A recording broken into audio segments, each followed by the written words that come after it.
ನಮಸ್ತೆ. PNS ವಿಸ್ತಾರ ನ್ಯೂಸ್ನ digital ಕಂಟೆಂಟ್ಗೆ ಸ್ವಾಗತ. ನಾನು ರಮ್ಯಾ.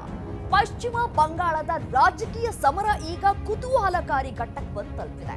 ಮಮತಾ ಬ್ಯಾನರ್ಜಿ ರಾಜೀನಾಮೆಯನ್ನು ನೀಡೋದಕ್ಕೆ ನಿರಾಕರಿಸ್ತಾ ಇರುವ ಬೆನ್ನಲ್ಲೇ ಬಿಜೆಪಿ ಹೊಸ ಮುಖ್ಯಮಂತ್ರಿಯ ಪಟ್ಟಾಭಿಷೇಕಕ್ಕೆ ಮುಹೂರ್ತ ನಿಗದಿಪಡಿಸಿದೆ.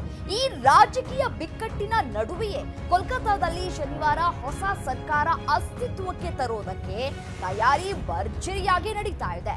ರಾಜ್ಯದಲ್ಲಿ ಅಭೂತಪೂರ್ವ ಜಯ ಸಾಧಿಸಿರುವ ಬಿಜೆಪಿ ಹೊಸ ಸಿಎಂ ಆಯ್ಕೆಗೆ ಭರದ ಸಿದ್ಧತೆಯನ್ನ ನಡೆಸಿದೆ. ಕೇಂದ್ರ ಸಚಿವ ಅಮಿತ್ ಶಾ ಅವರು ವೀಕ್ಷಕರಾಗಿ ಗುರುವಾರ ಕೋಲ್ಕತ್ತಾಗೆ ಆಗಮಿಸಲಿದ್ದು, ಶುಕ್ರವಾರ ನಡೆಯಲಿರುವಂತಹ ಶಾಸಕಾಂಗ ಪಕ್ಷದ ಸಭೆಯಲ್ಲಿ ಹೊಸ ನಾಯಕನ ಆಯ್ಕೆಯನ್ನ ಅಂತಿಮ ಮಾಡಲಿದ್ದಾರೆ.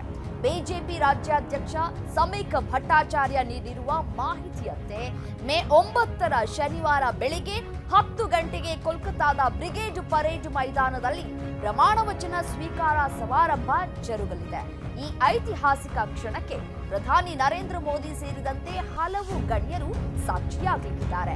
ಮುಖ್ಯಮಂತ್ರಿ ಸ್ಥಾನಕ್ಕೆ ಸುವೇಂದು ಅಧಿಕಾರಿ ಮತ್ತು ದಿಲೀಪ್ ಘೋಷ್ ನಡುವೆ ತೀವ್ರ ಪೈಪೋಟಿ ಏರ್ಪಟ್ಟಿದೆ.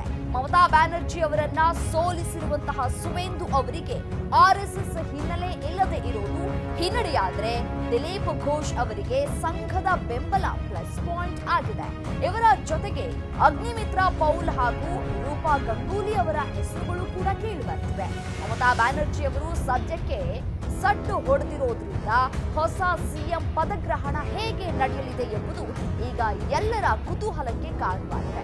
ನಲ್ಲಿ ಬಂಗಾಳದ ಪಟ್ಟ ಯಾರಿಗೆ ಸಿಗಲಿದೆ ಎಂಬ ಸಸ್ಪೆನ್ಸ್ ಕ್ಷಣಗಣನೆ ಆರಂಭವಾಗಿದೆ.